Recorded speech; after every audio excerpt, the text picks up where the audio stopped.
大概係1200年前嘅一個夜晚，中國史上最勁嘅詩人李白死咗。官方講法係佢飲到爛醉，見到江面倒影嘅月光，師兄一到就跳落去滷月，結果溺死。聽落好浪漫喎，係咪？但如果我而家話俾你知，呢個講法好有可能係中國歷史上其中一個最大嘅謊言，你信唔信？今日我就用現代法醫、歷史檔案，仲有啲被掩埋咗1000年嘅證據，帶你揾出李白真正嘅死因，而真相會黑暗到你唔敢想象。李白字太白，號稱年居士，公元701年出世，762年離世。呢個男人嘅人生可以用4個字講晒：開掛人生。佢25歲就仗劍走天下，一首詩可以換一台酒。30歲被推薦俾唐玄宗，皇帝睇完佢啲詩，即刻叫佢做翰林供奉，即係而家總統身邊嘅御用文案咁。佢狂到咩程度？佢叫楊貴妃幫佢研墨，叫高力士幫佢托鞋，仲成日飲醉鬧權貴，甚至鬧皇帝。最後梗係俾人趕出長安啦。但佢根本唔在乎，之後繼續周圍玩，周圍飲，繼續寫佢嘅詩。中國文學史入面再揾唔到第二個咁癲咁野嘅詩人。762年，李白61歲。官方記載話，嗰年某個秋夜，李白喺安徽當塗縣嘅採石磯飲緊酒。嗰晚個月好圓，反光喺長江水面，佢醉到七彩，一見到水入邊嘅月亮，詩人又起，想落去撈翻嚟，於是佢跳咗落長江，跟住再冇上翻嚟，一代詩仙就咁樣死喺自己嘅浪漫主義入面。聽上去係咪好配佢嘅人設？太浪漫，太詩意，太完美，完美到有啲唔正常。等陣，你有冇諗過一個問題？點解一個行走江湖，走咗大半生，走遍大半個中國，過過無數大江大河嘅老江湖，會喺飲醉嘅情況之下溺死？呢個好似同我講，一個開咗30年車嘅老司機喺屋企停車場倒車都可以翻車，唔係話唔可能，但係好怪咯，係咪？我哋睇下幾個最唔合理嘅位。2.1，李白嘅酒量，佢一生都係飲酒，佢寫咗900幾首詩，入邊有170幾首提到酒。佢自己都講，百年36000日，一日須傾300杯，一日300杯。要罵佢吹水，要罵佢酒量真係大到驚人。一個咁嘅老酒鬼，真係會醉到分唔清水中嘅月亮係真係假。2.2，採石磯嘅地形，我查過資料，採石磯係長江邊嘅一個高崖，由岸邊落到水面有幾米高。如果真係失足跌落去，應該係跌而唔係跳，而且跌咁高，好大機會當場受傷或者昏迷，邊有可能仲識得去滷月？2.3，時間太湊巧，762年，唐朝啱啱處理緊安史之亂嘅收尾，李白亦係嗰陣先啱啱俾赦免。冇錯，佢之前因為站錯隊，差啲要斬頭。咁啱喺政治緊張時期，一個曾經嘅朝廷官員、文壇巨星突然意外死亡，你唔覺得有啲可疑咩？有一樣嘢好奇怪，關於李白嘅死，最早嘅記錄係佢死後50年後先出現。50年啊！你諗下，而家有人要寫1974年一個名人嘅死因，但佢只係靠人講人聽，可信度有幾高？仲怪嘢係李白嘅好朋友杜甫、高適、王維，一個都冇講清楚佢點死。點解佢哋唔在乎，定係唔方便講？好，依家我哋用現代法醫角度再睇一次呢單案件。如果李白真係醉酒溺亡，佢個屍體應該會有啲咩特質？但係歷史記載入邊完全對唔上。線索一：溺水嘅真相。現代法醫話，溺水者嘅肺會充滿水，初期個屍體會沉落水底，要等腐化產生氣體，最少3至7日先會浮翻上嚟。但係史料記載講，李白嘅屍第2日就揾到，仲寫住面容安詳如睡。你見過溺死人咩？個樣一定係痛苦扭曲，絕對唔會安詳。線索二：李白嘅健康狀況。762年前嗰幾年，李白成日講自己病，佢自己嘅詩都寫久病迷藥性，困倦任超分。佢提到胸痛、氣短、咳血，加埋佢長期酗酒，現代醫生基本上會懷疑嚴重肝硬化、肺結核，又或者心臟病。呢啲病任意一個都可以致命。咁問題嚟啦，佢真係溺死定係病發？啱啱喺江邊倒低。史書話李白死於秋夜，但係中國古代對時間記錄好唔精準，有啲話8月，有啲話10月，有人甚至話係12月。同一個名人嘅死亡日期可以差咁遠，除非官方根本唔想你知實際嘅日子，因為一旦確定咗日期，人哋就會查翻嗰日究竟發生咗乜。歷史上好多政治謀殺都有同一特質：時間模糊、地點模糊、死因模糊，全部啱啱好。好啦，講到呢度，我要講出我嘅結論，但係講之前，我要提醒你，以下內容有可能會完全顛覆你對李白、對唐朝，甚至對中國古代歷史嘅認知。你準備好未？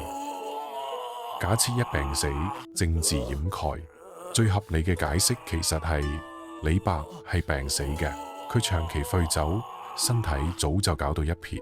762年嗰個秋天，佢可能喺江邊飲緊酒，突然心臟病發，又或者肝衰竭，咁就倒低死咗。但問題嚟啦，點解要編一個劉越溺死嘅故事？答案係政治。嗰年李白啱啱被赦免，佢之前跟永王李祿被當成叛黨。雖然而家赦免咗，但件事本身就敏感。如果佢突然病死，好容易俾人懷疑係咪朝廷落毒，係咪俾人暗殺。官方唔想俾人亂諗，所以要揾個浪漫、乾淨、零後果嘅死法。李白醉酒鬧月，完美，符合佢嘅性格，符合佢嘅形象，又唔會引起政治麻煩，所有人都接受，冇人追查。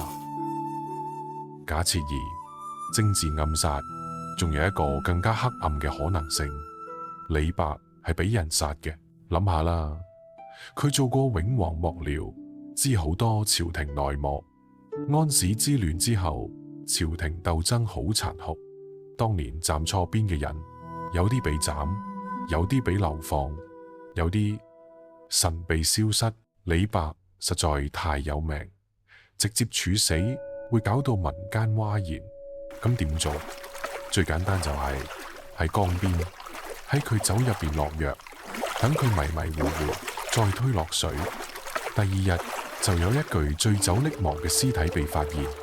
呢個係邏輯上完美嘅意外，而劉越嗰套浪漫嘅劇情，好可能係兇手或者官方後來加落去嘅。漂亮、詩意，冇人會懷疑。破案有個黃金定律 Cui bono， 邊個得益？李白死咗之後，最大得益者係邊個？答案：朝廷。一個叛黨人物消失，永王事件就唔使再深究。一個太出名嘅文人死咗，但留低浪漫傳說，仲可以美化唐朝文化，人民唔會起疑。史書有靚故事寫，對朝廷嚟講，呢個係最完美嘅結局。但係歷史唔會完全掩蓋真相，總有啲線索會留低。線索一：杜甫嘅詩。杜甫係李白最好嘅朋友。李白死之後，杜甫寫咗好多首悼念詩，但奇怪嘅係，佢從來冇提過撈月溺死呢件事。佢只係講千秋萬歲名，寂寞身後事。聽落好似暗示住有啲嘢講唔出口。線索二：李陽冰嘅記載。李陽冰係李白嘅族叔，亦係最後陪住佢嘅人。佢寫過《草堂雜序》，記錄咗李白生前好多事。但講到李白死亡嗰段，佢用嘅字係卒。古代嘅卒字通常係用嚟形容病逝，唔會用喺溺死、跌死嗰啲情況。咁係咪代表李白其實係病死嘅，而溺亡撈月嘅版本係後人加工？現代歷史學家對呢件事都有爭議。有人覺得李白撈月溺死呢個講法只係因為太符合佢嘅浪漫形象，所以後人自動加料。有人覺得呢個係唐朝官方用嚟掩蓋政治暗殺嘅假故事。亦有人認為真相可能最簡單，一個老人飲醉酒喺江邊滑倒溺死，冇陰謀，只係意外。但無論邊個解釋，有一點可以肯定，官方版本並唔係全部真相。講到而家，你可能會問，咁究竟有咩重要啊？李白都死咗1200年，佢點死關我哋咩事？重要性其實好大。第一，歷史係被書寫嘅，而唔係自然呈現嘅。我哋今日知嘅歷史，全都係透過別人嘅筆記錄落嚟嘅，而記錄嘅人通常係勝利者、有權力嘅人、官方。佢哋會選擇記啲咩，唔記啲咩，甚至美化邊啲嘢。李白嘅死只係其中一個例子，佢提醒我哋，你見到嘅歷史未必等於真實嘅歷史。第二，浪漫化會掩蓋真相。醉酒撈月呢個故事好靚、好浪漫、好詩意，好似完美貼合李白嘅形象。但係呢種浪漫美化，有時會令我哋忽略更重要嘅部分。一個老人孤獨死去嘅悲哀，一個文人被政治犧牲嘅無奈。真正嘅人生往往比傳說更加值得記住。呢個故事最大嘅啟示係，永遠唔好停止質疑，唔好因為一個故事流傳咗1000年就覺得佢一定係真，唔好因為一個說法好靚、好浪漫就覺得佢係完整嘅。歷史入面有太多真相被掩蓋，太多謊言被美化。作為現代人，我哋有責任追問、思考、挖掘，揾翻嗰啲被人遺忘嘅細節。可能我哋永遠唔會知道李白真正係點死，但最重要嘅並唔係答案，而係我哋敢唔敢問。咁到底李白係點死嘅？可能性一，病死。然後政府為咗避免惹人懷疑，特登編咗個浪漫嘅故事。可能性二，俾人暗殺之後俾兇手或者官方包裝成意外。可能性三，真係意外溺死，但被後人浪漫化得太過。我哋可能永遠都唔會知道真正答案，但係透過呢次調查，我哋至少學到咗歷史唔係非黑即白，官方記載唔等於全部真相。質疑精神比標準答案更重要。真實嘅人生往往比傳說更加複雜。1200年前，一個偉大嘅詩人離開咗，佢留低嘅不止900幾首詩，仲有一個永遠解唔開嘅謎。而呢個謎提醒我哋，永遠保持好奇，永遠敢於質疑，永遠追尋真相。